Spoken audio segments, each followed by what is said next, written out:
For the second straight season, LSU will prepare to go play Mississippi State and Mike Leach's air raid offense without the number one cornerback in America, the number one quarterback on the team, and most definitely a top 5 draft pick, Derek Stingley Jr. Derek Stingley Jr. went down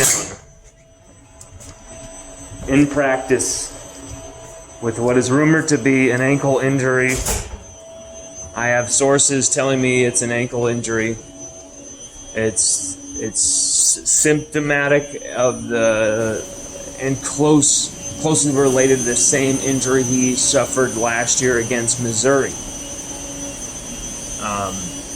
If that's 100% confirmed, that will be a big boom for LSU's defense. A big loss. We're talking the best cornerback tandem in America when you've got Stingley and Ricks. And now when you minus Andre Anthony off the edge as well, you've got Ali Gay, who's just barely coming back, just barely finding his way. Hasn't played a rep since UCLA. You've got some injuries here on LSU's defense that might make things really difficult in the passing game. It might make things really difficult against Mississippi State. We saw what happened when LSU had to go it alone without Derek Stingley Jr. last year. It just made things way too easy for Mike Leach's air raid offense. It was extremely easy for them to pick LSU apart. This year it won't be as easy. This year LSU have far more experience. They have far better players. Even a guy like Darren Evans is not going to be putting up, those type of plays like he did last year. Eli Ricks even allowed a touchdown in that game last year. I don't think he'll be doing that again without Derek Stingley Jr. And Dwight McGlothern, he just finally is healthy again. He's coming back into the picture. So LSU can replace Stingley with a pretty top-class player there in Dwight McGlothern Jr. There's also Ray Darius Jones as an option. He had a few pass deflections, but he's also been banged up and injured and, frankly, hasn't played many reps at all. So, really, Dwight McGlothern, this is a big game for him. What I'm hearing is that Derek Stingley Jr. will not play for LSU. He will not be available this weekend against Mississippi State.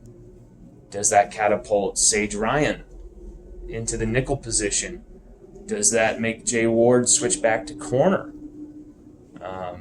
We already know that Mason Smith is switching to defensive end. There's a little flip-flopping going on there, but will Jay Ward switch from safety back to corner? I don't think so.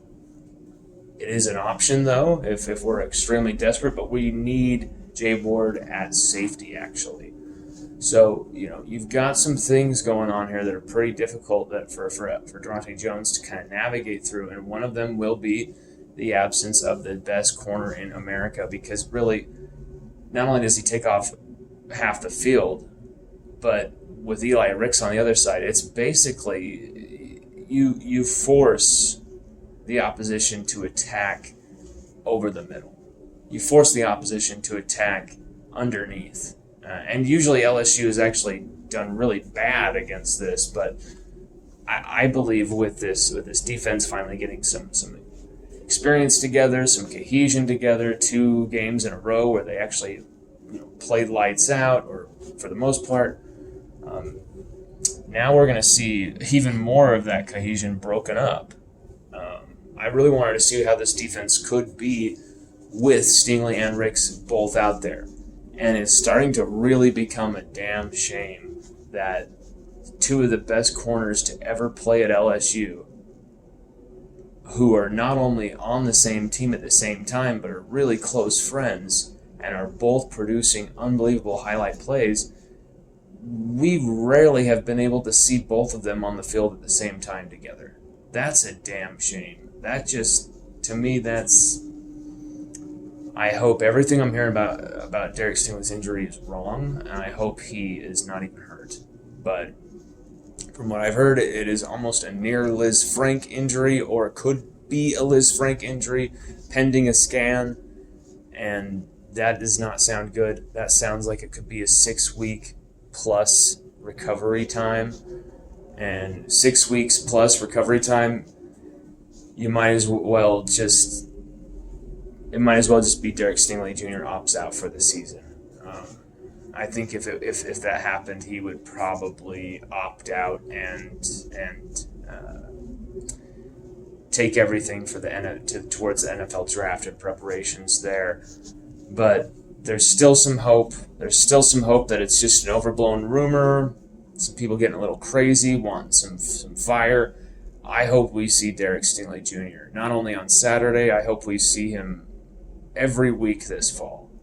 I know it's probably wishful thinking, but I feel like LSU fans really take his greatness for granted, and we just any opportunity to see him play, especially alongside Eli Ricks, which we're only going to see for one more season, you got to take that advantage of those opportunities. There's only so many of them, and now we lose yet another, and possibly, potentially, half the season or most of it.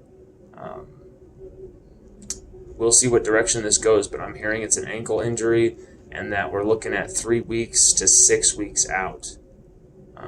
That would be the best guess of our source for the window for LSU. And this source has been close to the injury. They saw it happen. They saw Derek Stingley was practicing corner blitzes.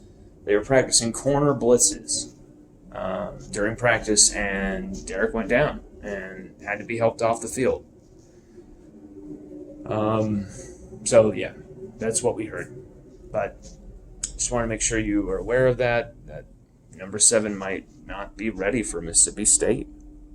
We'll be following up with a ton of content for the rest of today and tomorrow leading into this game. LSUODYSSEY.com is we're just starting. We're just getting it going. This is just the beginning, baby. You haven't seen anything yet. Buckle up. Go Tigers.